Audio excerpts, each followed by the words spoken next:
Started. Welcome to a regularly scheduled meeting of the Waterville City Council. If anybody would like an agenda, I believe they are out back.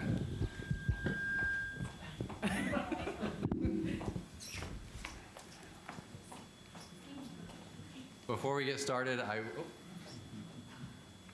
will wait.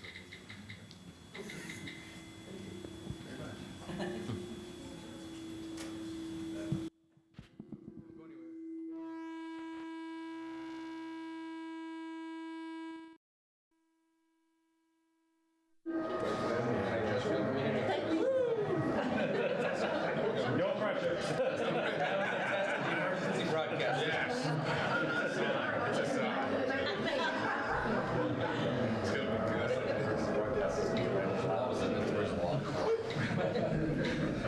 Now. Sprinklers coming this out. You want to do the pledge or something? Sure. All right. We will start with our chairman leading us in the pledge.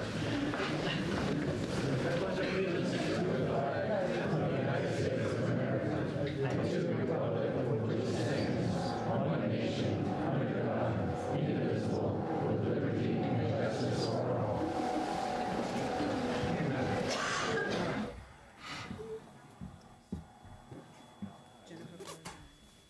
Testing, testing. Okay, great.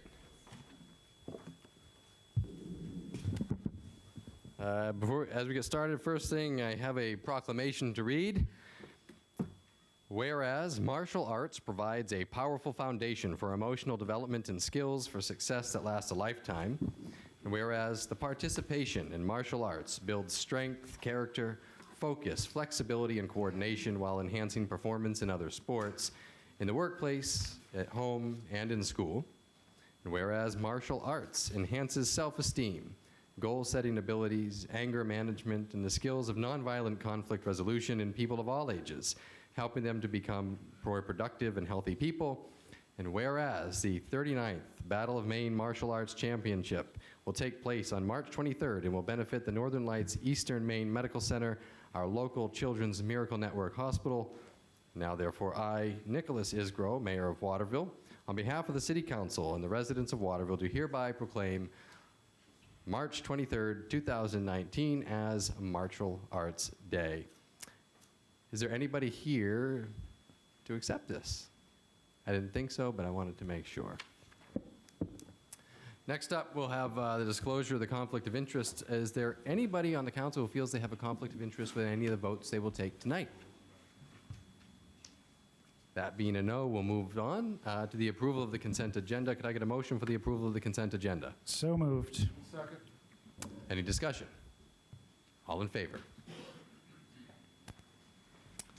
There is no unfinished business, so we'll move on to new business. Resolution 51, 2019. Move to read by title only. Second. All in favor? A resolution providing for issuance of a victualler's license to Jesse LeBlanc, doing business as 207 Nutrition.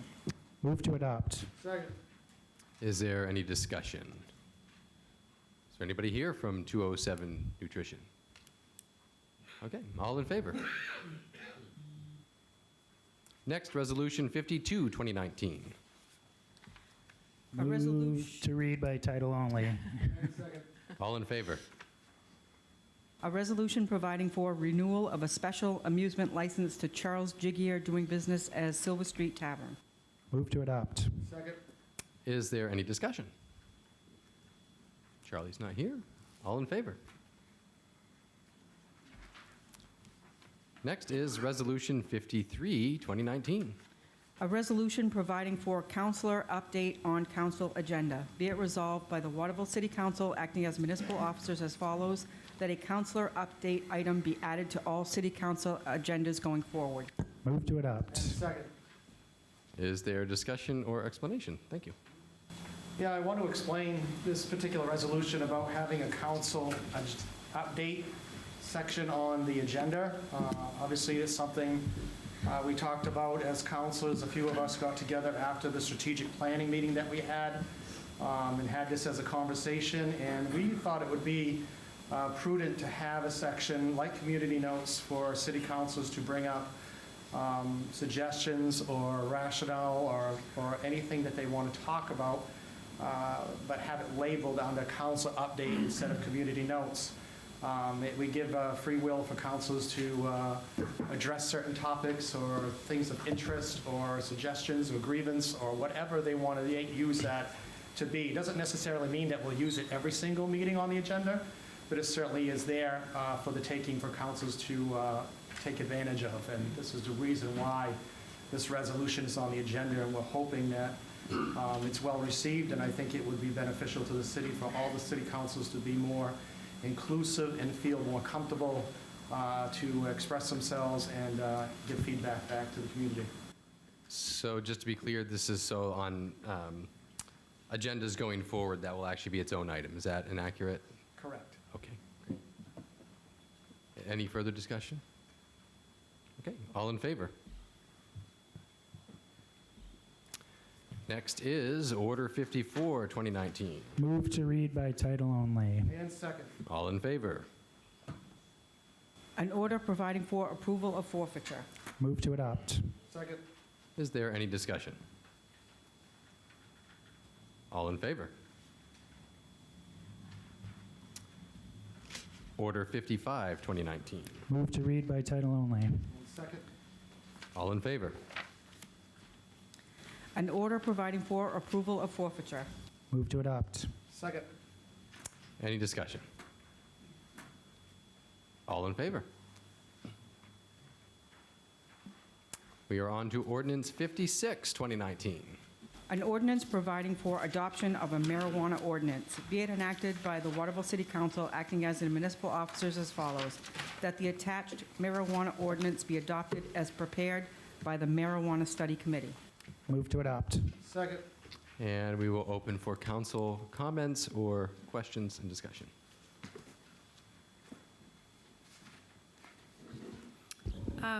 Well, did I do it? She's been watching you. I was just going to say that the council was represented by myself and Council Chair Mayhew during the course of the deliberations. We studied ordinances under the guidance of our code enforcement officer, so I wanted to thank him for his work with the council. We also had the participation of the police department. I want to thank the police chief and other representatives of the department who participated in this process, and members of the community who are here tonight. And I want to recognize the chair, Jennifer Bergeron, who I'm sure we'll be hearing from shortly. We had the opportunity to look at a lot of other towns in Maine and to also think about what's best for our town. And I think this ordinance reflects clearly our willingness to be open to this form of business in our town, but wanting to ensure that it is in the appropriate places. And we can have a longer conversation about the zoning restrictions as people come up with questions. But I just want to emphasize the seriousness with which we took this charge, and I think we have a lot of good and effective regulatory implements here. Any other comments from the council? Council? Yeah, also being part of the committee, like Winifred stated, and I want to compliment this committee, because this committee was made up of a vast segment of people with great analytical views. We really spent a lot of time with Jennifer on this ordinance, line by line, section by section, lots of pen ink on this ordinance over the course of, I'd say 2 to 3 months at least on this ordinance meeting and going through everything. So there was a lot of hard work put into this, a lot of thought, a lot of communication, which I again commend Jennifer. We went from everywhere as far as parts of communication, which was exemplary. And I do think this is a very good ordinance for the city of Waterville. I think it is pretty much a partner or in marriage with state law to most of it. We did have legal advice. We had Code Enforcement Officer Dan Bradstreet, who was there for the entire through the entire process, along with Chief Joe Massey and his compliments and intake on this as well. So I do want to let everyone know that there was a lot of effort put into this, and I think it's a very complimentary municipal ordinance that will enhance the city and encourage businesses like this to come into and be another revenue stream for the city, but at the same time, they would be very well regulated to eliminate the perception of anything from an outside standpoint that someone might have. I can tell you the regulatory things that we put into the ordinance are very fine and very accommodating, not only to the business but to the city itself. And I think there's a lot of great things in this ordinance, and I urge the council to take into consideration all this. I know they had some preview time on reading the ordinance and digesting it, and there will be a lot of questions here and there, but I do support this ordinance. Okay. Yeah, I just wanted to make, to add to that, I'm sure we're going to have the chance to ask some questions. Overall, I thought the ordinance was pretty well written. I just had some questions about a couple of items that I'm hoping that we can get some answers, because I know there's some people also who had the same questions regarding some of the items in the ordinance. So, yeah. Would you like to ask those questions now? Yeah, I can go ahead. Yeah, why don't you? Sure. One of the things that, while reading the ordinance, one of my concerns, right, is the ability for stores to be open downtown.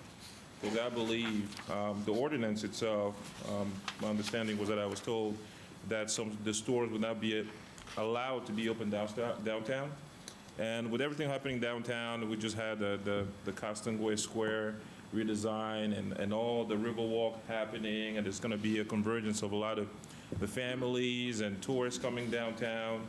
And I couldn't find in the ordinance where it was addressing sort of keeping those businesses out of downtown and kind of keeping them a little more on the outside. Sure. Counselor? Bill, I can say something to that. It was You have to speak in the mic, sorry. It was talked about during a lot of the committee meetings concerning that. We have had a discussion about this before the committee was even formed on this marijuana ordinance, and it's always been, since I've been on the city council, it's always been the contention by the majority of councilors, and from what I gather from public perception, that people are more welcoming to have this on the outskirts of the town rather than in the downtown. Now, I can tell you for sure that Lewis and Auburn, which I visit almost every week of every month, and I've had some dialogue with them down there, that they have a lot of different storefronts, medical and their processing retail, that they have a lot of their shops, whether they be either one, on the outskirts of town. The downtown is something that we felt as a committee, due to the revitalization process and the economic development and all of the things going on downtown, we felt we needed to have one particular place where there wasn't any of these to be allowed for continuity and consistency with what's going on with the downtown. That doesn't mean that further on down the line that we can't make an amendment to this ordinance to do that, but we felt there wasn't a lot of public or council approval of such a thing as long as we allow it almost everywhere else, which is pretty an enormous size area. But at the present time, there wasn't, it was discussed mostly by a majority that we felt for a better passage of this, to ensure passage of this, they would keep the downtown out of it. Okay, it's just, for me, reading the ordinance again, it doesn't specify in the ordinance that it will be kept out of downtown. For instance, a general industrial zone puts it right, the Riverwalk right in one of those areas. So my understanding of this ordinance is some of those construction would be allowed only in certain commercial and industrial areas, which is general industrial area for zoning. I believe it is IND, and that is part of the Riverwalk. And right now, with this ordinance, it allows stores, and it allows not only retail stores, it also allows for growth of marijuana right downtown. Is there going to be an amendment to the ordinance specifically prohibiting stores, not only for retail sales, but also for growth to be placed downtown? Are you talking just about the Head of Falls area? I'm talking pretty much going from Chaplin Street, I would say, to Western Avenue. I was going to invite our code enforcement officer here, if you could clarify what these zoning restrictions Dan, I need you to include. just come up to the podium. Thanks.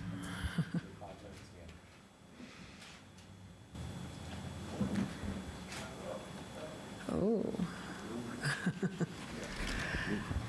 Right now, as it's written, it's pretty much allowing in every commercial zone except the commercial A zone, which encompasses most of downtown.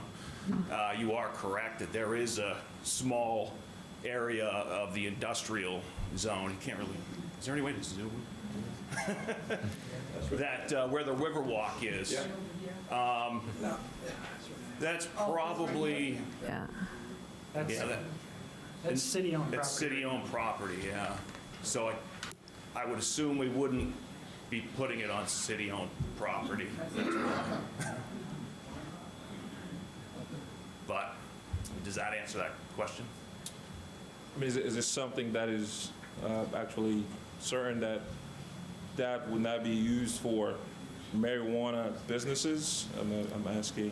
We can put it in any condition of sale if we sell that property, or we can change the zoning down there as well. Yeah. Okay. Phil, the Head of You Falls, need to speak into the mic. People in the back can't hear you.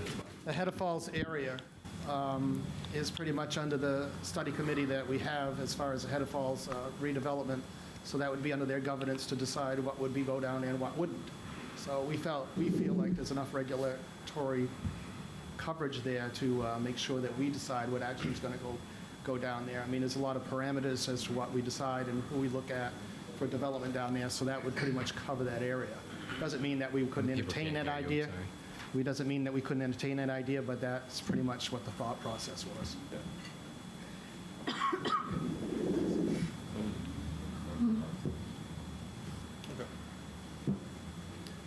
And another question, as far as the distance that was put for how far the location can be from, let's say, a public school, I'm just wondering what was the thought process, why not a greater distance was put into the ordinance? A greater distance was recommended initially, and the committee voted for a less distance. You'd have to ask them that. I didn't vote on that.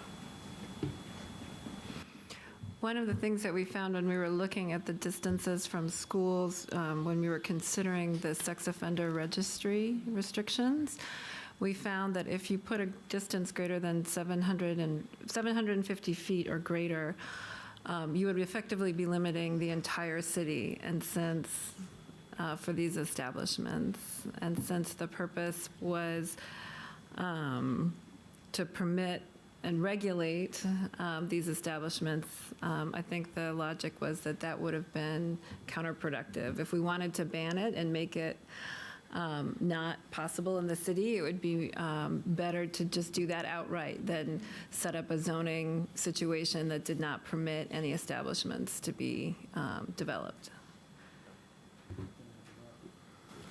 Also, Phil, the Chief Joe Massey felt, of course, we went to the sex offender topic as we've done this with the city just recently, and he felt like more than 500 feet would be very problematic for law enforcement to enforce that. And on top of what Winifred said, it would severely limit the ability for any of these things to come in here because of obviously the low square mile radius of 13 square miles. It really, when you're talking 750, 1,000 square feet, you're really encroaching on a lot of different areas where they would be eliminated from even coming in. So we felt like the 500 square feet, the chief felt like that wouldn't be problematic in order to enforce different rules and regulations for that. Any other questions or comments from the council? Counselor? I just wanted to provide a chance for either the code enforcement officer or the police department to express any concerns about this ordinance.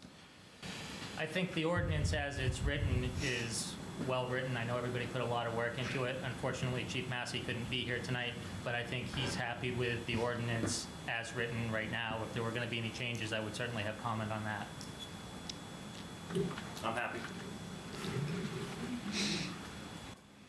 Okay, any other questions or comments from the city council? Okay, now we'll open this up for public comment. We ask that you just come to the podiums. You can wrench that mic up or down as you need. And just please let us know your name and where you live and your thoughts or comments or questions.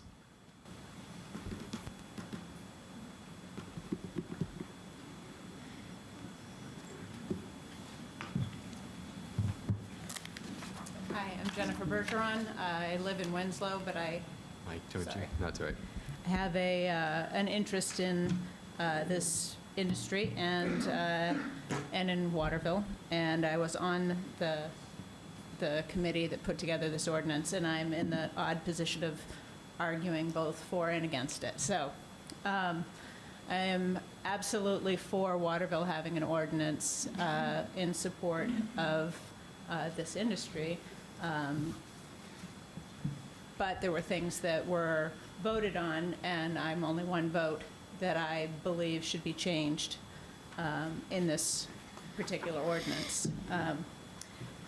So I've given each of you a handout, and the one that I'm sure that is Chief Massey will want to comment on, that we heard about earlier, having law enforcement officers go into these facilities. So it reads in the ordinance, law enforcement officers may, at any reasonable time, conduct on-site inspections to ensure compliance with all applicable laws and conditions attached to license approvals, and shall investigate all complaints of alleged violations of the ordinance. And I've, in discussing this with other people in the medical community, I've gotten a response as to why that would be inappropriate for the medical community. I don't have a real argument for adult use, but for the medical portion of this, law enforcement is not trained specifically in this industry. They don't know how to inspect. They're not trained on what to inspect for. There's already an inspection process that was set up by the state. There are inspectors for this program. If law enforcement believes there's a problem at a medical grow, at a medical store, and they have probable cause and a warrant, they should by all means go in and make their presence known and conduct a search.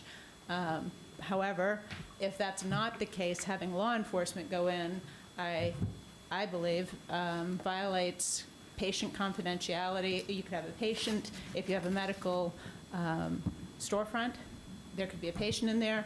That patient is all of a sudden revealed their identification to law enforcement, which could put them in an awkward situation. Also, so I think that basically training, probable cause, and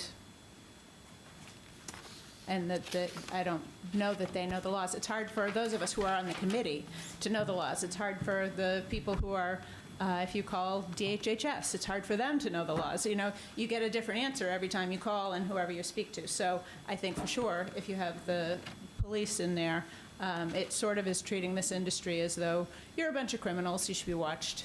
And, you know, I don't really, for adult use, have an argument against it, but I do believe for medical, the police should be left out. Dawson Julia gave me some very good reasons why it was specifically left out. The state obviously spent a lot more time, energy, and effort even than we did on our committee, and has heard a lot of arguments, and they absolutely left law enforcement out of their rules. So they put inspections in place that were specifically not from law enforcement, and they don't even allow their own department to go in and inspect. It is those inspection officers. So, I've also included some other things that Dawson had seen as problematic. I don't necessarily have the same views on those, but I thought since he is part of the MMCM, who helps write legislation for them, he's pretty knowledgeable, and maybe we should at least look at those. And there was a typo also. On page 3, number 6, required setbacks, and it should say under 5A and B, not under 2A and B. So those are the things that I have, that I'd like to mention as concerns. Could I, Deputy Chief, do you have any comment on this at this time? At this? I do. I can make a quick comment. Can everybody hear me from here? Okay. So I appreciate the work that you did. I actually appreciate the work that everybody did.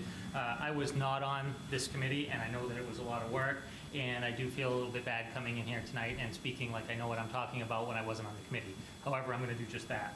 I read your letter very quickly. I consulted the law, and the law authorizes the state and in fact says what the state shall do. But nowhere in the law does it say what we shall not do.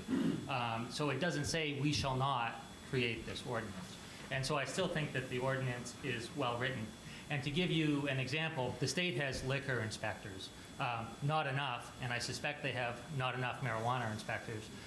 So because of that, anybody here that has a liquor license knows that the police department goes in and conducts premise checks to make sure that everybody is following the rules. And I'm pretty sure that they would tell you that we don't go in there, you know, guns a-blazing. That's not what we're about. We're not about putting anybody out of business. We are about making sure that people are following the rules. Everybody spent a lot of hard time, a lot of hard work on this.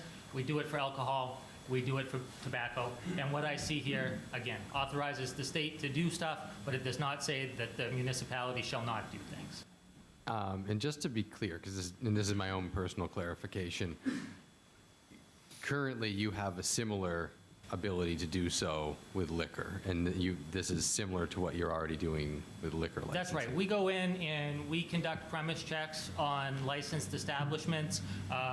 We also, in the distant past, have done tobacco checks, although that is something, obviously, we're not staffed to handle that. But we do license checks on licensed liquor premise. Is there, I mean, I guess because I hear the concern here about the difference between a medical facility and an adult use facility, because we wouldn't go into I mean, doctors' offices are handing out opiates, and we wouldn't just barge into a doctor's office. And so my concern is, I absolutely trust that you're sincere in what you're saying. My concern is the ability for this to be abused in a medical situation and violating the rights of medical patients. I mean, hearing this, I wouldn't have thought of this before I heard this tonight, and as I'm trying to take it in, I'm trying to just process it. I mean, the good news is we are going to have another full evening to have this discussion. This is not a one-night vote. In 2 weeks, we'll come back and revisit this, which I think is great because it's going to give us more time to get these questions answered. But this does sound like a very valid concern to me. It's because they're two very different things, medical use and adult use. The flip side that I fear that might be an unintended consequence is that you could have facilities claiming this is medical use, but actually participating in adult use, but then you end up not being able to inspect those facilities because they're claiming to be medical use when they're actually adult use. So I do think there's potential for abuse on the flip side of that as well. So, I mean, we're certainly not looking to go in and create problems for anybody, but I do think that that inspection piece is very important. Okay, and I want to be clear. I do not want you to take me as being belligerent here, because I'm not. But we wouldn't go into, I assume you're not going into a pharmacy and seeing if they're handing out opiates for recreational use. Pardon me, we just want to make sure that we have order, and it's important that we don't speak out of line. And it feels, and I try not to go on feeling, I try to use logic, and that's why I'm glad I have 2 weeks to process this and talk to everybody and to hear more concerns and to hear the committee side as well. But I'm trying to distinguish in my mind what's the difference between going into a pharmacy, which you can't do, and going into a medical marijuana facility, other than the fact that it's marijuana and we're trying to make it sound real scary. We certainly would investigate cases of diversion and that sort of thing along with the Attorney General's office. So in that sense, we would. In the sense of we just going in and conducting premise checks on pharmacies, no, we're not doing that. But I think that pharmacies are not, they're not serving adult use oxys at the pharmacy either. So I think that that's where we're running into a little bit of a different situation with the marijuana. But then aren't we assuming that medical marijuana facilities are serving adult use, and it's we don't have any, unless you have, wouldn't it be the same thing that you need an allegation and you need it to work with the AGs and you get a warrant and then you go in? Well, and I may be mistaken, but we could have facilities that would do both, could we not? I'm not that versed in the law, I'm sorry. Okay. Pardon me, I want to make sure we have order in the meeting. It's important we don't speak out. Thank you.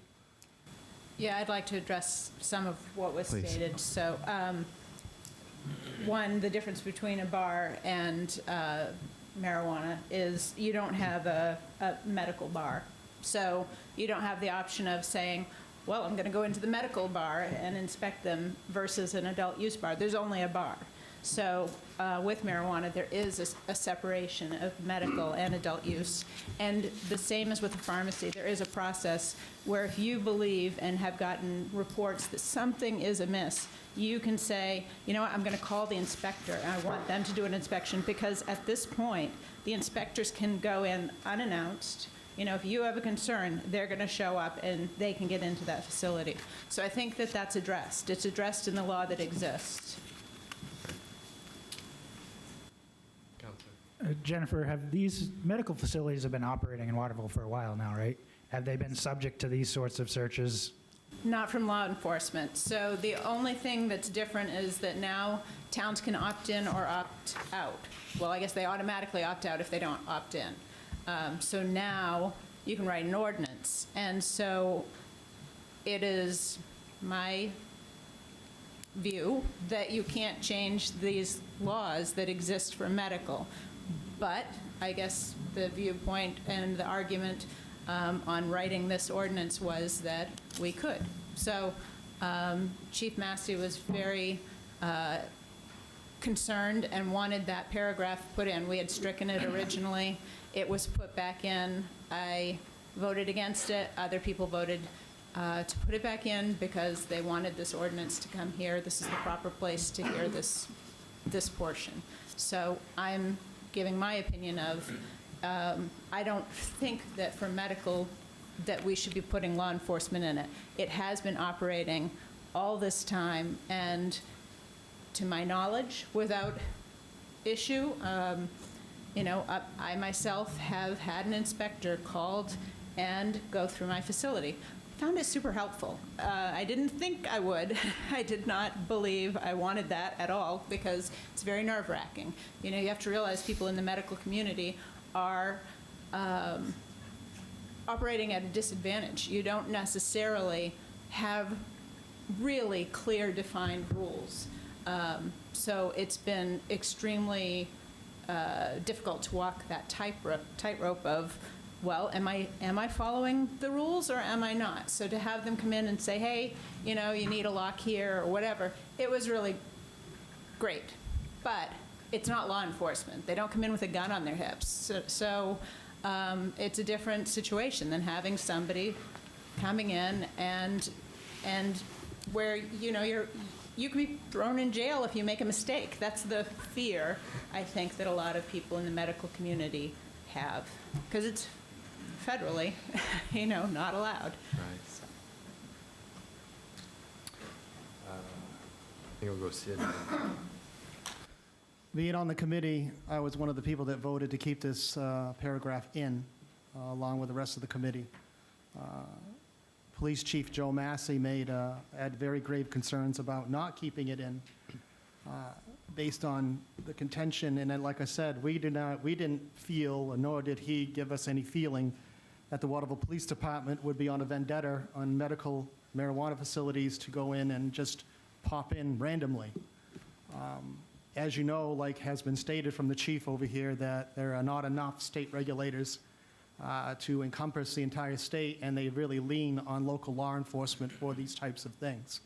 Matter of fact, Chief Massey said that he has, he has evidence of local law enforcement working in several towns and cities that are called by the state to look into things, whether it's a medical or a retail facility. In conscience, you know, I agree with what the mayor said to a certain point and to what Jennifer said, but there's always a possibility of even somebody under the disguise of a medical marijuana facility could be doing something.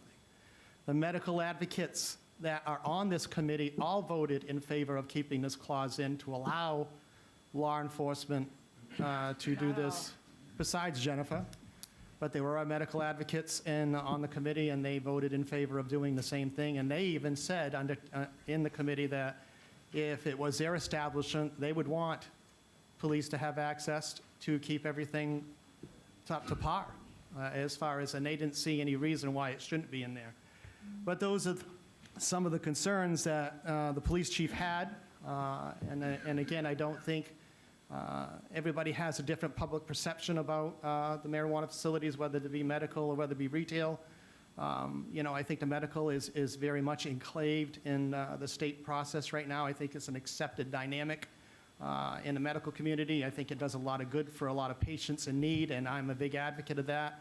But at the same time, I think we need to demonstrate due diligence and allow law enforcement to investigate any kind of impropriety inside of an establishment, whether it be a medical marijuana facility or retail, or even any other business on the on the black market doing something that's inappropriate. So this is the reason why.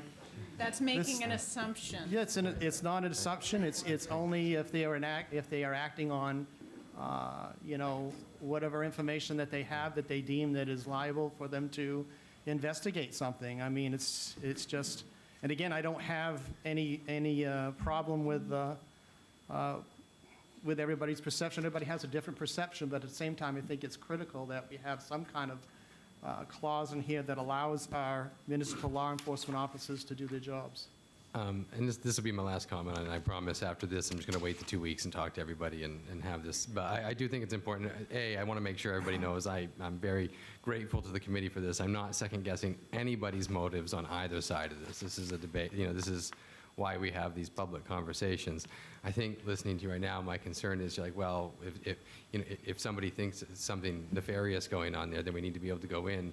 To me, this sounds like, well, if somebody thinks that I'm on the phone speaking nefariously, then they can just wiretap my phone lines. So whenever we're dealing with privacy and rights, I think that this is a very delicate balance. I appreciate both sides, but I guess those are my concerns. I'm going to spend the next 2 weeks talking to both, committee members, community members, and, trying to deliberate in my own mind about some of this. Phil. And then Jay. I feel, reading through the ordinance, I've thought, that clause in there about the law enforcement being able to go in and do their due diligence and check on facilities was something I thought was reasonable. Hearing the argument from folks, they also make good points, as far as their privacy goes. From my point, I think, because it's such a new area for so many cities and towns, that we kind of have to take a cautious approach on how we want to deal with it, and kind of, like Sid said, do our due diligence and make sure that we put safeguards in place to be able to learn from things as we move forward. It doesn't mean I hope that the ordinance cannot be amended, but I really think that it is important to put as many safeguards as possible that we can possibly put in place so that down the road, we don't run into issues. Because one of the things that I learned reading the ordinance and reading about other towns and cities is that people have concerns about marijuana facilities, and that sometimes have to do with safety, but different other things. So I think that having law enforcement there, having the ability to be able to do some checks is something that actually could be beneficial for those businesses, showing that they're good faith and they don't have anything to hide, and people can come in and take a look if they feel like it's something that would be appropriate. Jay? Yeah, I got a couple questions. So, just so I can clarify, I see the difference between medical use and adult use. So my questions are, if you are a medical grower, if you have excess left over, are you then going to be able to sell that to a recreational facility? Not at the moment. You can sell it to a dispensary or another caregiver But is it dispensary is strictly medical? at the moment. And if they, my understanding is that they might be changed from a nonprofit to a for-profit, and they might be able to do both medical and adult use, but in separate facilities. But I'm not, there are people probably that could answer that question better than me. Right now, a caregiver can transact with another caregiver. That's new. So I would say that's a possibility, but not adult use, no. Okay, so the second part of that for me is you're okay with spot checks for adult use facilities. You're against it for I mean, medical facilities. personally, I feel like when you put law enforcement in it, that you're treating it differently than other businesses. I'm not really opposed, like if you're going into bars and you can do checks, you can go into stores and do checks, that's fine. I do think whoever inspects the facilities that are cultivation facilities needs to know what they're doing, because you can bring in some sort of pest on you. You could bring in mold. You could open a door where the lights are out and cause the plants to seed under stress. So people have to be trained. I think that if you have somebody who's not trained going into any cultivation facility, that's a problem. Just because if they don't know what they're doing, they could cause damage. So my only concern with adult use is that somebody should really know what they're doing going in there. I will say, well, I have what I do for work, and my facility, if Deputy Chief wanted to come in and look at my stuff, can. And I'm a business that doesn't deal with marijuana. Sure. I buy and sell used phones. They want to come see if I've got a stolen phone, they're welcome to my records. So when you're using that argument for the recreational side of it, that's where I sort of get different. As I said, I'm not as, I haven't given it as much thought on the recreational side. My argument here was for specifically medical. But I do feel like if it's adult use and it is a facility where somebody's cultivating, you still need somebody who's trained. Otherwise, you're not going to let them come in if you're building airplanes and they could screw up your planes. I don't have a good example, but I mean, somebody needs to know what they're doing to inspect those facilities. I didn't have any issue with the fact that code enforcement would be able to come in and make sure that the codes are being followed. I don't have any issue with the electrical being checked, because that could be a danger. My specific issue is more on the medical side, but even on the adult use side, that somebody has to know what they're doing, because it's much more difficult than people realize and much more complicated than people realize. Many, many people have said, I'm going to have a grow, and many, many people have lost a lot of savings by setting up lights and trying to go grow plants and not knowing what they're doing. I feel like you could have somebody who doesn't know what they're doing come into a facility that is following the rules, following the law, and they're going to screw things up. So I do have a concern with that. That's cool. Deputy Chief, do you, in your opinion, see the difference between the medical use and the recreational use? I mean, as the way I see it, they are, for me, they're two separate entities. My concern is, like she said, medical patients themselves. I feel like there's a way that if we suspected a medical facility of serving to the recreational crowd where they're not supposed to, that you would be able, as law enforcement, to trigger a step, somebody to come in. I mean, I know if we feel like there's something wrong in a restaurant, we can call in a health inspector to go out and specifically do that job. Do we feel like we can make that happen more readily than, I mean, for spot checks, if you go to a bar and spot check, if you can send an 18, 17-year-old kid into a store to buy a pack of cigarettes and find the owner, it is what it is. But on the medical side, I feel like there needs to be one, at least an extra check or balance for the police department just walking in. I see the difference, but I think that would be something, not to punt, but I do think that would be something that the committee could look at with wording on that particular paragraph. I mean, it does already say at any reasonable time, so it doesn't say that we can come and unreasonably inspect you. It says at a reasonable time. Yes, that's a pretty subjective term, but you know, if this is going to be an issue that is incredibly divisive, I would recommend sending it back to the committee to look at wording on that particular issue and see if that they can resolve that in committee. That would be what I would say. Appreciate that. Thank you, Jim. Councilor Thomas. Deputy Chief, are you aware of any medical facility that has been subject to this type of search since they've been operating in the city? I'm not. And then just a comment, I mean, I find it hard to believe, honestly, that a consumer who can walk into a perfectly legal adult use facility is going to expose themselves to legal trouble by illegally buying weed from a medical facility. I mean, it really doesn't make a lot of sense.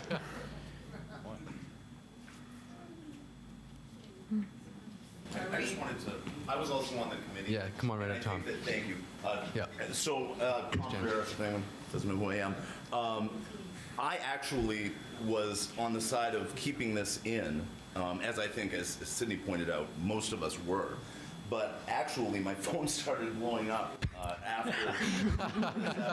And I thought about it, and I think the big issue here is HIPAA.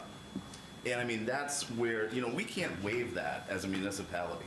And I didn't, and what I told Chief Massey is I couldn't imagine a situation where Waterville PD would overextend its right to do this. However, when I started reading HIPAA and realizing what we were dealing with, my mind has been completely changed. And I think that we, you know, what I don't want us to do is to have a statute that isn't going to pass muster either under the state or, well, federally, I guess it wouldn't anyway, but I certainly don't want to violate HIPAA. And I think that's what it does. I totally agree with Councilor Coelho.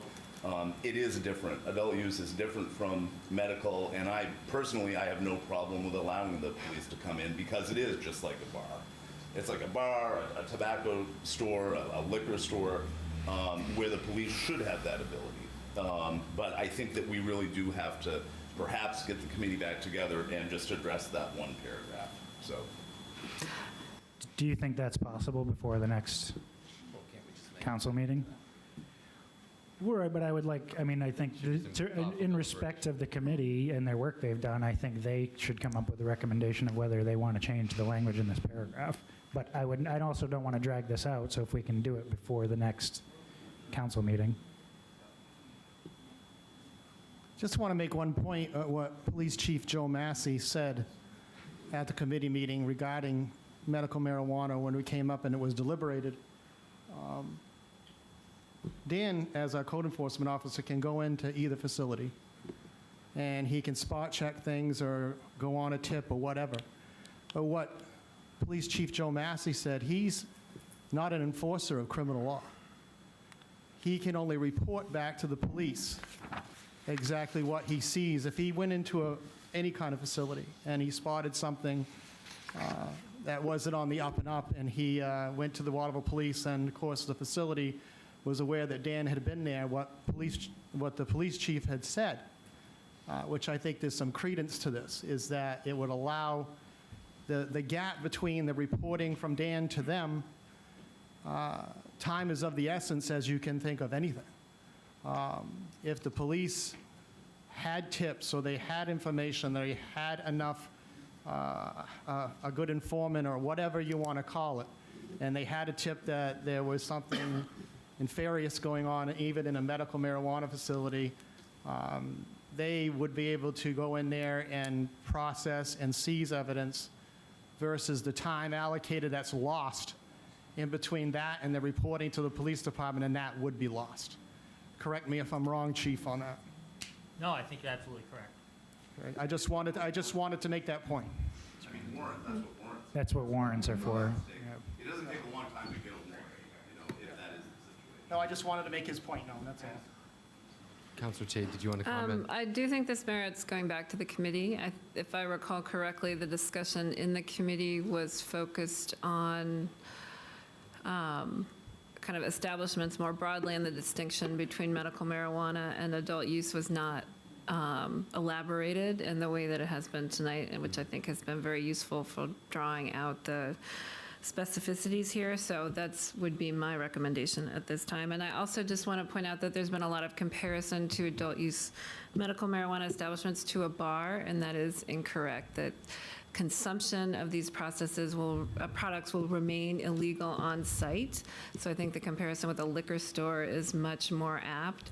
I just knew that there were some concerns that I've heard expressed about whether or not people would be able to consume on site, and I want to make clear that this ordinance says that that is not in fact allowed.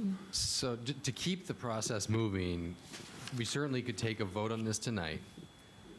The committee could meet in between the next 2 weeks, so that way, if there's an amendment and a vote next time, that would be a final vote rather than kicking it down the line. Is You're that? saying move to table? Oh. No. And if, No, we don't need it. Mayor, if by the next committee, by the next meeting, if the committee hasn't had a chance to finalize their recommendations, you can always postpone the second reading Right. from April 4th to the second meeting in April. All right. I guess my recommendation would be we vote on it, the committee can meet and take a look at this issue and go over some of the things we've heard and come back with what maybe a final recommendation would be. So another thing, will there be also language that will be put in the document that will specify location where those facilities can be put in place, specifically downtown? Would there be some sort of language? Like I said, it leaves a lot of room for interpretation in the ordinance right now as far as where exactly they can have it. Page 3, under A, General Standards for Permit and License, sections 1 and 2, I think are 1, 2, 3, and 4, and 5, and 6, and 7 actually delineate pretty clearly about where those, what that zoning restriction is. So I'm not sure what additional specificity would be required. Under general industrial, again, like Sid mentioned, it doesn't say specifically that the city could not entertain the possibility of having a facility there where in ordinance it says that such facility can be put in there. Yeah, right ahead of Falls. I would just make the point that the city owns that land, and as a condition of sale, we could decide at that point that we don't want to allow, we can say when we sell them the property, you can't put a marijuana facility down there. For the license. I mean, when somebody comes up for a license, then. Okay. Some of your questions then. Make sure you speak by the mic so people can hear you. But we can review, but like everything, Phil, with all of this been said, we can review all those things that have been said. I believe that it will be beneficial to review that and make sure that we put some definitive language in there that will specifically address locations within the downtown, because I think it's important for a lot of people in the community. Is there any other new questions or comments from the public? Oh, can we let Julian go first since he hasn't spoken yet? So, thanks. Julian Payne, I'll be really quick. Sure. So if it's medical marijuana, is there any thought of working with local pharmacists to actually distribute that? I know they distribute marijuana pills now. I mean, dealers and growers I think the problem is, and you're taking away the opportunity for new entrepreneurs who are in the business and know it, that the pharmacy's not going to understand that business. Okay. They're It would also be subject to federal regulations, I think. Oh, Right. Yeah. So, good point. Yeah, the concern too about privacy for, people that are on medical need for it, but also in a small town, there does need to be some privacy for people using it because, you go there on your lunch break, buy something for the weekend, and the next day you don't have a job anymore, or so, it's that kind of privacy also extends right across to regular citizens in that kind of business as it's sensitive.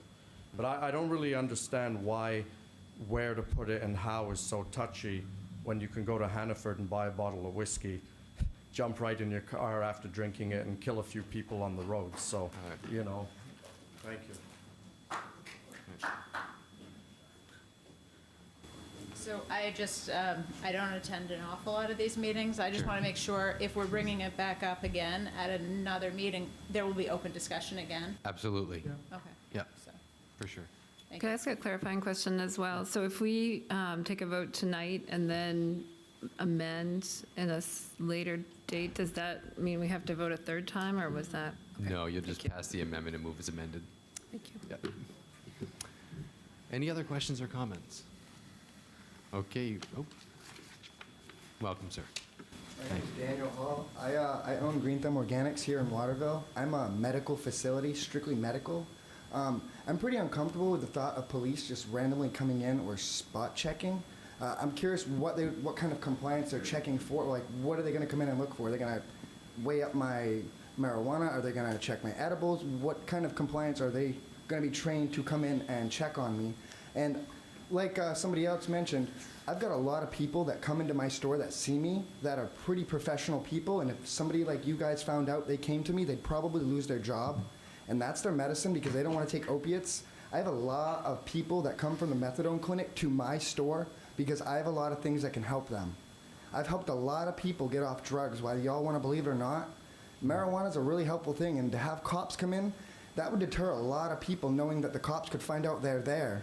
And they'd be like, oh man, I don't want to go there. The cops could come in and see I'm there, and then they might watch me. There's a lot of things with medical. I understand the recreational side.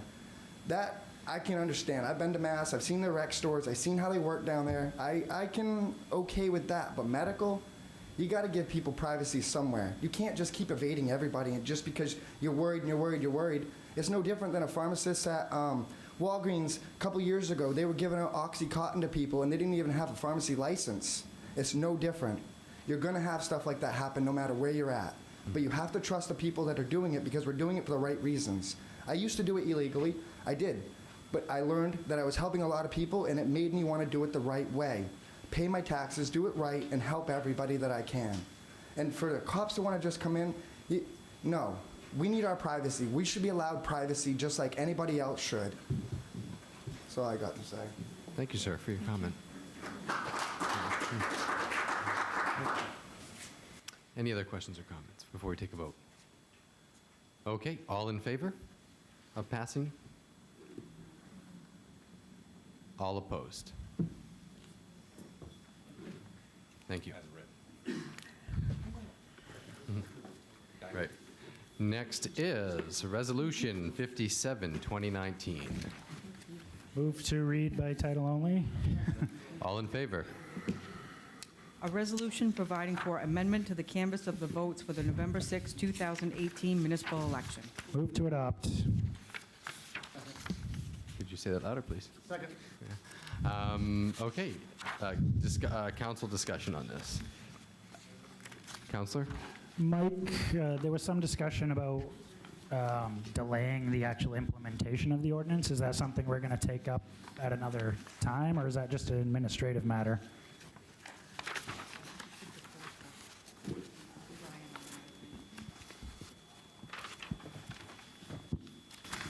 question is, does the council have the right to amend the ordinance later? No. My question is, we said there's still an ongoing legal process, and so we were going to delay the implementation of the ordinance until the legal process plays out. Yes, delay until September 1 is what Bill Lee's recommended. So are we taking that up at a separate meeting? Yes, Okay. correct. At your 2 meetings in April. Right. I think what Bill is recommending in his memo to you is the only thing tonight would be the certification of the results. Then would come the ordinance votes, again, as I understand it correctly, and you can correct me. And then the delay in the implementation will be until September 1 to allow any appeals that are going to come forward to happen throughout the summer. And so when we're discussing the actual ordinance, that would be the time to talk about whether we have the ability to amend it. That's correct. Or not. I think the only thing tonight before you really is certification of the results in order to move it to the next step. How can we certify the results if there's still legal challenge to these numbers? Well, I mean, a lot of election results are certified, and then people file the appeals. They're allowed to under the law, and maybe the appeals are upheld, maybe they're not.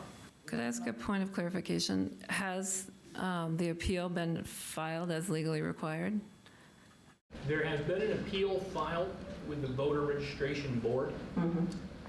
That is under law the board that determines whether or not a person is qualified to vote. That is not the body granted exclusive jurisdiction to decide voter qualifications in a case where the number of votes can impact the outcome of the election. That is an emergency sort of procedure reserved strictly for the Maine Supreme Court acting under original jurisdiction, and the Maine Supreme Court has decided there is no current controversy. Therefore, pursuant to the ordinance, the Charter Article 9, the council is supposed to move as soon as convenient to certify the election.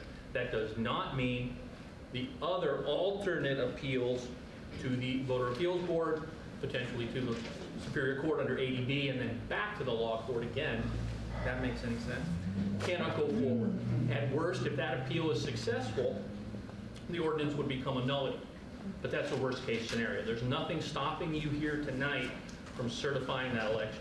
Because there's no time period in the law for how soon you have to bring that sort of secondary appeal. So we don't want to wait to certify until all the appeals are done. The charter is pretty clear. We need to certify. And nothing you're doing tonight, even by certifying the election, can't be undone if the appeal is successful. That's why we like certification tonight, delayed implementation, doesn't prejudice anyone, allows the appeals to go through before the implementation. Also, fair to the stores as well. Thank you. Sorry. Could you also clarify the appeals process that is still open? Unfortunately, the Maine statutes are not always written to be clear and harmonious and consistent with each other. So there are 2 appeals routes under law if someone is dissatisfied with the decision of the Registrar of Voters. And the Registrar of Voters, absent a challenge, has the absolute authority to decide who's voting and who's not. And to clarify, that is city clerk. City clerk. And our interpretation in advising the city of Waterville is the default position is if you swear an oath of residency and there is no negative information regarding your residency, the default position is you get to vote. That's what you want. The default is you vote. The only way to harmonize the 2 paths, or the most logical way to harmonize the 2 paths, and I touched on this a little bit earlier. If there are votes in question, enough of them so the outcome of the election is undetermined, we don't have time to do an appeal to the voter registration board, get an answer, somebody doesn't like it, we appeal to the Superior Court under ADB, we get an answer, somebody doesn't like it, they appeal to the law court, we get an answer, 6, 8, 9 months have gone by. If the determination of the election is in doubt, we need an answer quick. That's original jurisdiction to the Supreme Court to decide this question, and that's what the Supreme Court did early in March with their orders from March 4th and March 11th. So that's the way I harmonize it. If it's an emergency, if it can affect the outcome of the election, got to go straight to the Supreme Court to get an answer. If it's I don't think John Smith's qualified to vote. Registrar agrees, John Smith takes umbrage at that, John Smith wants to be on the voting roll. We have some time to go through the longer circuitous appeals process. So that's how I harmonize two independent appeals process to determine the voter.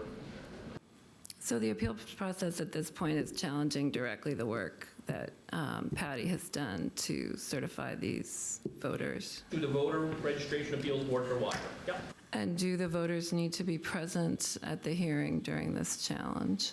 Should be. Okay. So we are contemplating at this point potentially a very large number of evidentiary hearings. So that's different than what Attorney Bill Lee told me before. He said they were required to be notified but not present, since the evidence that Patty had gathered through her investigation and the testimony was what was being challenged. Well, I can't speak to what Bill Lee told you. My understanding would be that they would be entitled to be present if it's their voter registration that's being challenged. So. And one final question, could you clarify how much the legal fees have been for the city in this case? To date, you're looking at about $9,500. So almost $10,000 in this. And what would be the future cost if these appeals go forward? Always difficult to predict, but I think you could easily say another 5 to 10. Okay, so we're looking at possibly $20,000 in legal fees for this case. Thank you.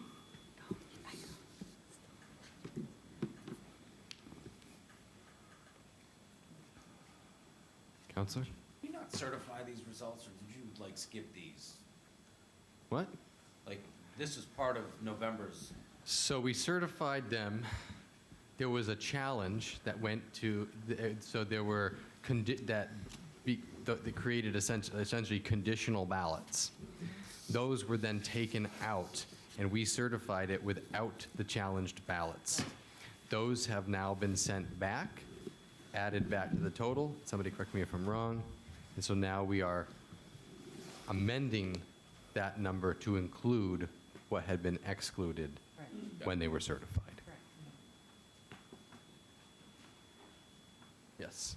I mean, I do have some, not only this ongoing process, but there's some other questions about this whole thing played out. And I think since it's been such a contentious issue in town, and since it was such a close vote, no matter which way it goes, I do think it's important, and I think we can probably delve further into what these issues are when we get to the discussing the actual ordinance and the delay.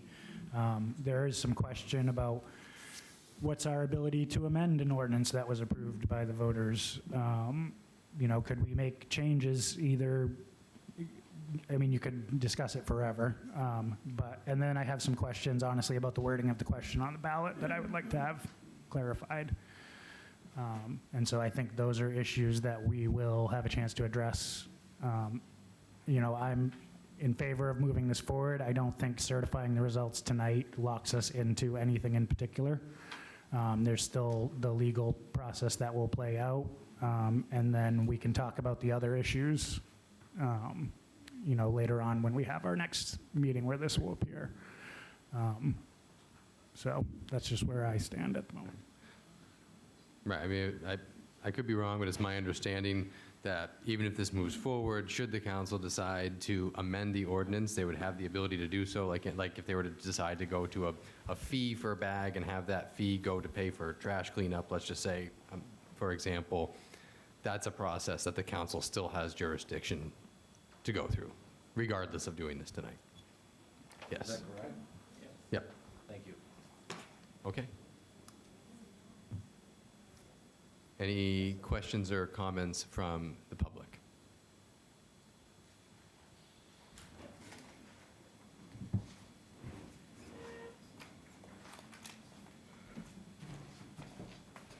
Hello, Mark Andre.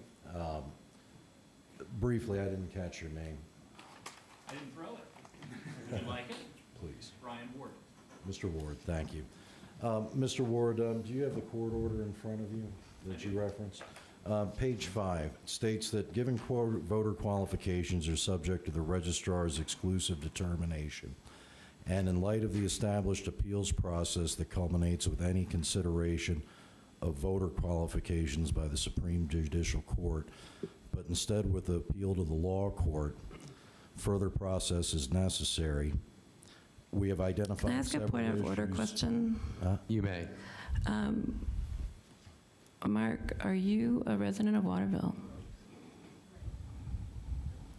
Excuse me? Are you a resident of Waterville? Do you have reason to believe I'm not? Yes, I believe that you live in Oakland. That's what I've been told, but I'm asking you because I do not know where you live. I have a residence in Waterville. Are you a resident of Waterville? Do you vote in Waterville?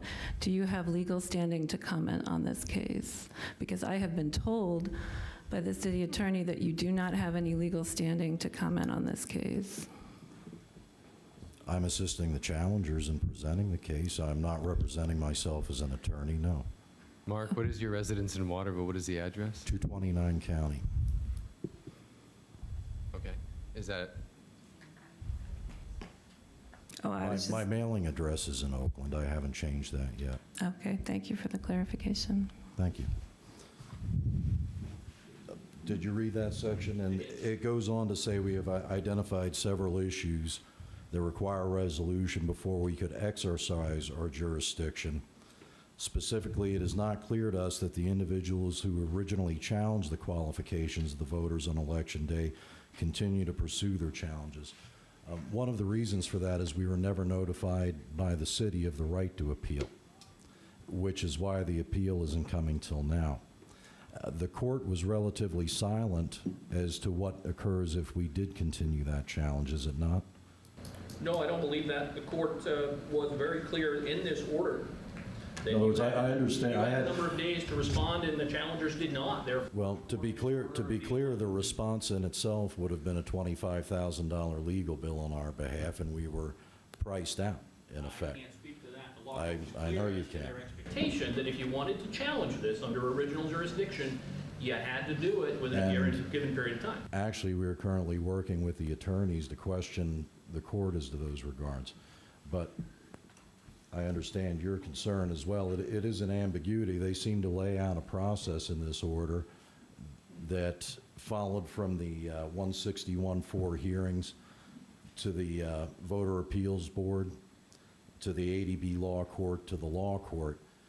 And they laid out that that was the proper process. You didn't represent it that way, but they laid out that that was the proper process to follow for registration qualification issues. But then they asked us to file a brief arguing against it, in effect. And we didn't want to argue against it. We wanted to participate in it. But there didn't seem to be an alternative here. It's a very confusing order. I just want to make that clear to the council. Is there... The failure to file a complaint was an acknowledgement that the process they laid out we believe to be correct. The problem was... Point of order here. I just want to make sure that if there's a discussion here tonight, it's not something that has to be dealt with the court. It's about what this council can do tonight. Yes. Yes, I understand. What I'm getting to is the voter totals. Okay. Patty, do you have the totals you were going to certify? Yes, it's in the order, in the resolution. Could you read them? Yes, 3,046. No, 2,927. The difference? Well, you don't have to, but I read in the newspaper, and this surprised me. Did I see that you included 68 additional votes to the total? Let me just ask you, I think we have this on page 3 of the court order. To be clear, which order are you referring to? From March 4th. March 4th order. You're on page 3? Yes. Registrar authority over voter qualifications. Yes, and at the bottom, could you refer to footnote 2? The registrar represents the remaining 88 registrations were canceled from the voter registration system. To our knowledge, no appeals were taken from the cancellations. The ballots of those voters have not been counted and will not have an effect on the election. At the time, that was the lower court's understanding that it... And I can clarify that if you'd like. How were those verified? Well, as you can see, this has been a very long, arduous, complex, complicated process. Sure. So this has been a moving subject for a while now. So my focus has been, for the last several months, on the 77 voters who were challenged. So I've been working through the process of conducting the hearings, setting up 165 hearings, going through that entire process. So the result of that was that 77 voters showed up and 88 did not to the hearings. So I was able to certify the residency on the 77 and made that determination to the court.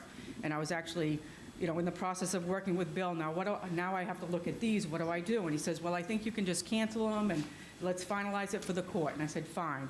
So after the court case was finalized, and we got the information to the court in that short time frame that we had, Bill and I were talking about the 88, and he says, well, you really, I said, I really want to work with Colby to see if I can verify further the residency for the 77 to get something other than the oath that makes me, feel better that there's been some other justification for their residency status. And while I'm doing that, I want to look at these 88 to see if they can verify these, because I don't take lightly the thought of taking someone's right to vote away. I get very emotional about it because Sure. I know you work hard, Patty. I take close to heart. Yeah. So if I have in my power to keep these voters' rights to vote in place, I'm going to do it. So Kobe was gracious enough to go through the two lists and provide confirmation of residency of all the 77, plus 68 of the 88 that in that other list. So I thought, okay, so if the 77 have been determined by the court that they're going to accept those votes, the result of that election is overturned already. So it's a moot point, but it makes me feel good to say that I can include some of these 88 and allow their votes to be cast as well. Because some of these people are studying away, they don't get their mail at school, they're college kids, whatever. So I want to, if I can, protect their right to vote if I have proof that they still reside in Waterville. I got that proof from Kobe, so I then reversed my decision to cancel those voters. There were 20 that remained unable to be verified. I have canceled those, and I've sent a right to appeal to those folks. So I've added in, kind of in steps, the 77 votes, and then I ramped it up to include the 68 of the other voters that were able to be verified as well. So briefly, tell us about the 20 voters that you could not verify. Well, Colby couldn't verify that they were affiliated with the school. They didn't believe that they resided in Waterville, so I had no proof that they resided in Waterville. They didn't show up to the hearings, so I felt comfortable canceling them, that they in fact were probably studying away, or I don't know where they are, but we were not able to verify those. We have some notes that suggest that, I don't have the names, we've never been provided the names of these additional 68 voters. I'm still working through that process as we speak, basically. So those 20 then, we have some information that suggests they had graduated from here anywhere between 2014 and 2017 and 18. We have several of them listed as, I'm assuming I have the right voters that Colby couldn't identify before I speak any further. Some of them were actually active voters in 2 different states. What I want to make clear to the council is we did have some voting irregularities out of these challenges. And I think that's important to understand because, like Patty, I'm not here to disenfranchise voters. It's the furthest thing from my mind. What I want to do is preserve Waterville elections for Waterville residents. And it's my concern with the process that you put forward on these 68 votes is this was not information provided by voters. Nobody doubts that these individuals reside in Waterville, but the law requires more. The law requires that to qualify, residency is something that is established, not chosen. And it's contingent on the voter to show that the individual voter, not Colby College, not the Colby Dean, it's contingent on the voters to show that. And these voters did not appeal the 161 hearing process. As a result, we filed appeals against 75 other voters. And I think some of them, I don't know how many, could actually show established residency in Waterville. We'll find out. And I think anyone that has established residency, but what's important for the council to understand is when voters don't actually establish residency here, we had 800 voters in Waterville this year swear residency by an oath with no proof of identification. Which is or of allowed in the law. residency. Huh? Wait, as a point of clarification, I guess, excuse me. It seems like we're arguing the appeal here. Exactly. No, we're That's not. what the appeal is for. This is a message to the council. The importance of this is that we have 800 individuals, and I'm going to read the oath to you briefly. All right, Mark, I'm going to have this sped up because we're going to deal with Sure. this at the No. Voter Board of Appeals.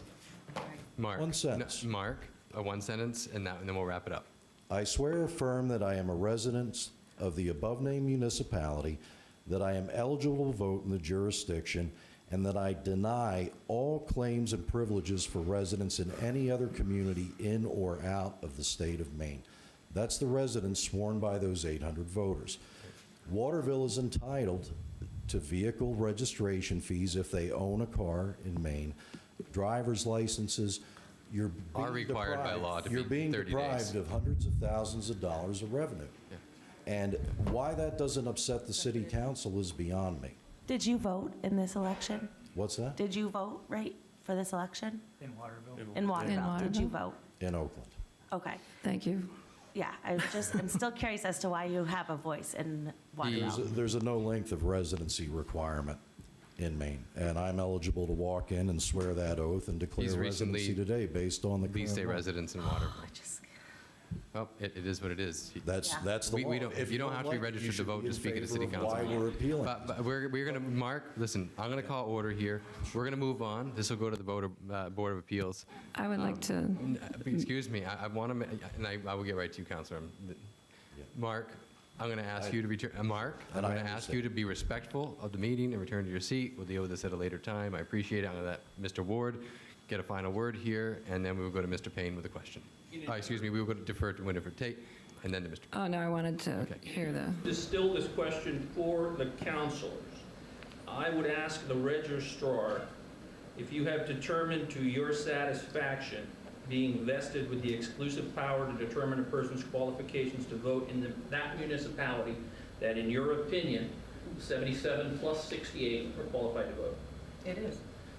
Therefore, I'm not comfortable questioning your exclusive jurisdiction to make that determination. If you turn out to be wrong, and I have no reason to believe that you are, that'll be addressed in the Voters Board of Appeals hearing, potentially Superior Court, potentially the law court.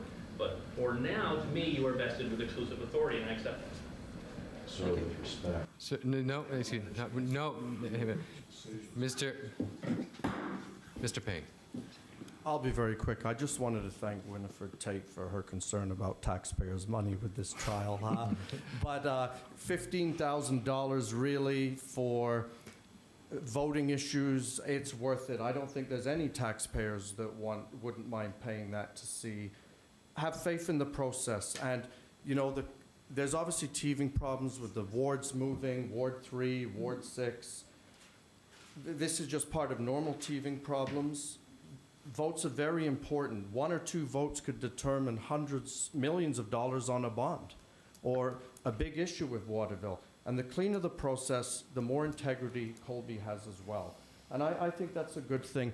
I do have one quick question for the lawyer, though, and it's not really about, but... No, we are on topic. Okay. We are not straying from the agenda. Okay, so I just wondered, since there's so Julian, much are you concern... asking the No, question? roughly about the $15,000 to really make sure the voter rights are in order. What roughly, I wonder, was the cost to the community with lawyer bills during the mayor recall? Thank you. I don't know that question, and I don't think we're going to answer it tonight. Okay, but thank thanks. you. All right. I believe it was 0, but I'm happy to confirm that. I would like to thank Patty for all her work on this issue. I know it's taken up hundreds of hours of your time, and I very much appreciate all you're doing to ensure that residents of Waterville have their right to vote protected.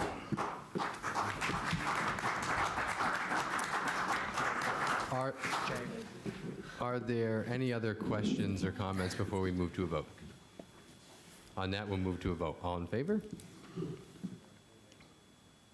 Unanimous.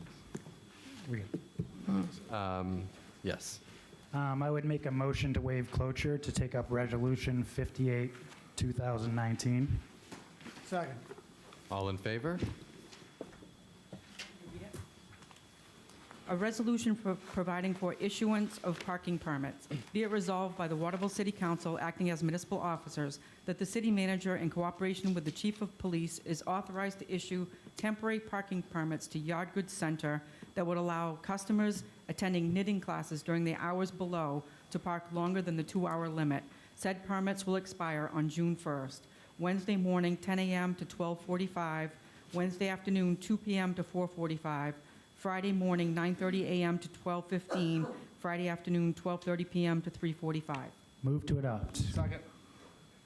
I would just like to thank Councilor Thomas, who made a follow-up visit over to the Yard Goods Center and discussed these issues that we've had been in conversation. These are part of the growing pains of moving forward with some of the things going on. Our parking committee will continue to work on the overall parking strategy for the downtown, but I'm very thankful for us being able to work with our longtime businesses to make sure that they are not squeezed out of the process while we are trying to revitalize, because we want them to be a part of the process. I'd just like to add that, excuse me, I know Councilor Morris, Councilor Thomas, Councilor Coelho, and I have talked numerous times about this particular situation. We've talked about it in the parking committee, and I'm very much appreciative of the opportunity to move forward on this. So, thank you. And then I would just say this is meant to be a temporary solution to this specific problem, and the parking committee will, of course, continue to discuss ways to address other issues going on with parking downtown. Any other questions or comments? All in favor? Okay. Next up is community notes. Community notes is a time where if anybody has something they would like to say or speak about that is not currently on the agenda, now would be the time to do so. We ask you to state your name. I am going to give the first community note this evening. I was able to speak with some of my colleagues in the council. This past week, I made some controversial statements about a discussion that was not associated with the city of Waterville, and I want to just be clear, I was not speaking on behalf of the city, the council here. Just like oftentimes when I go to Augusta, there are certain bills I testify on, like I'm going down tomorrow to testify on revenue sharing. I will be speaking with a voice. I think there's actually other councilors going with me. But there's oftentimes I clarify to the lawmakers, I'm not speaking on behalf of the council because they haven't taken any votes on this measure. So I was not speaking on behalf of the city or the city council. I think that's an important clarification for my colleagues and I to be able to continue to work together and for them and me to have that trusting relationship. Thank you. Yes. And thank you for going down tomorrow to What's that? testify. I wanted to thank you for going down tomorrow. I Yeah, cannot absolutely. be there because of work commitments, but We thank got your back. All right. Can I just ask what issue you were talking about?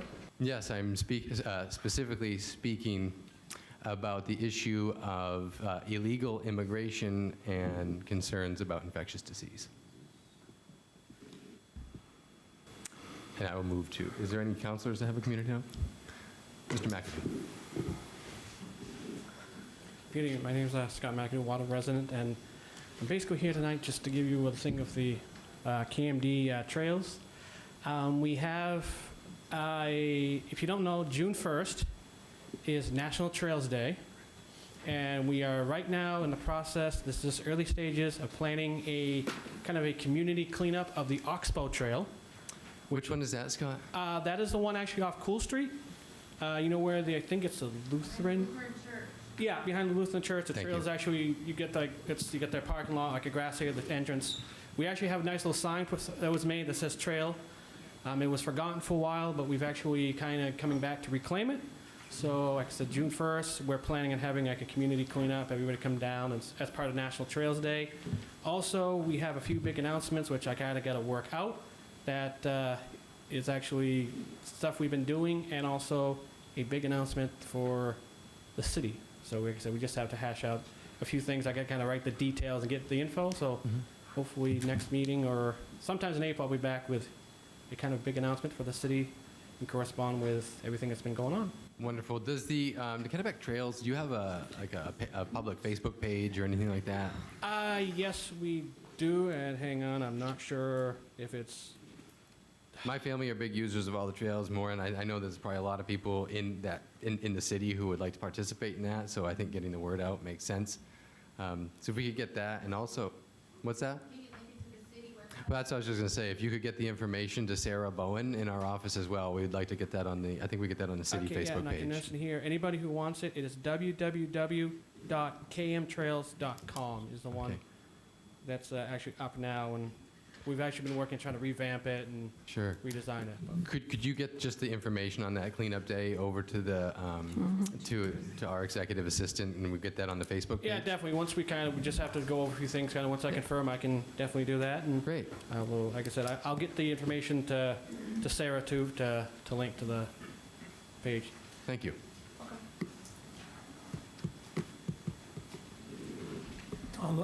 Tom Longstaff, resident of Ward 6, here to give you your every 2-week update.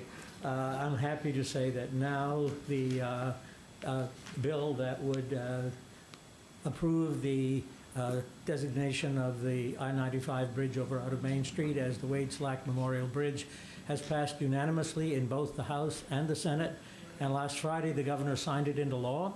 So it's a law. The only thing, as far as I know, that remains is for the Department of Transportation to have the sign made and to set a date for the, so the legal process, as far as I know, is done with the governor signing it last Friday. Great. Well, thank you very much, and thanks Yeah. to Representative Madigan as well for working on that. Brian Finch, Ward 6. So I am here on behalf of SENA, the South End Neighborhood Association. We have coming up in April and May, it's the annual SENA bike swap. And I think this is our 5th year. I don't know what year it is. But so we typically hold it late April is when we do bike repairs. And then in late May is when we actually do the bike swap. And we are we have a lot of bikes. Most of them are little bikes, and we're in some pretty severe need for some larger bikes, 28-inch, 24-inch, in particular 20-inch bikes. And so if anybody is interested in donating a bike or donating money for bike parts for the bike repair, they can go to bit.ly/Senna Bike Swap is our donate page. And I guess also, if they would like to volunteer, in particular with the bike repairs, which are April 27th and May 4th, we need people who actually know what they're doing with bikes.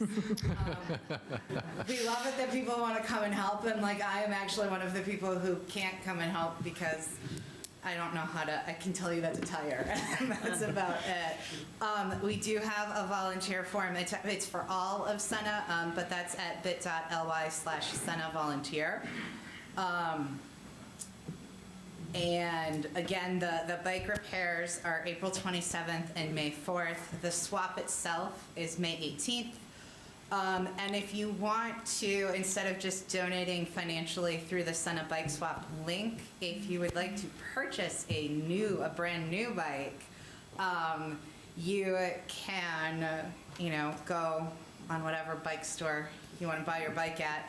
And if you send it to 5 Libby Court, the South End Teen Center, the teens help out with this event by putting the bikes together. And we promise we have people who know what they're doing with bikes look them over before we hand them out to any of the kids. We had a couple things, if I put a bike together, somebody else would have to look it over. But yeah, that's what I got. And this also, one final thing. So the swap is May 18th from 9 to 11 for any residents of the South End. And then just because this bike swap has grown in so much popularity, this year is going to be the first year we are going to open it up to all Waterville kids, and that will run also on the 18th from 11 to 1. And this will be at Green Street Park. Cool. And I know you guys have a Facebook page, but all this great information you gave about donations and dates, I would ask that you also get that over to Sarah Bowen, and it'd be great if we could share that on the city, on city media, that'd be awesome. especially if you're opening it up to help Yeah. drive those donations for you guys. All right, thanks, guys. Great, thank you. Anybody else for community notes? All right. Oh. No, manager notes, right? Yeah. All right, Mike, we're to manager's report. Yeah, I'm good. Move to adjourn. No. Move Yeah. to adjourn. I think we will take a 5-minute break, but I will say for you guys, the rest is going to be an executive session, and then we will be done our meeting. Thank you all very much for coming out tonight.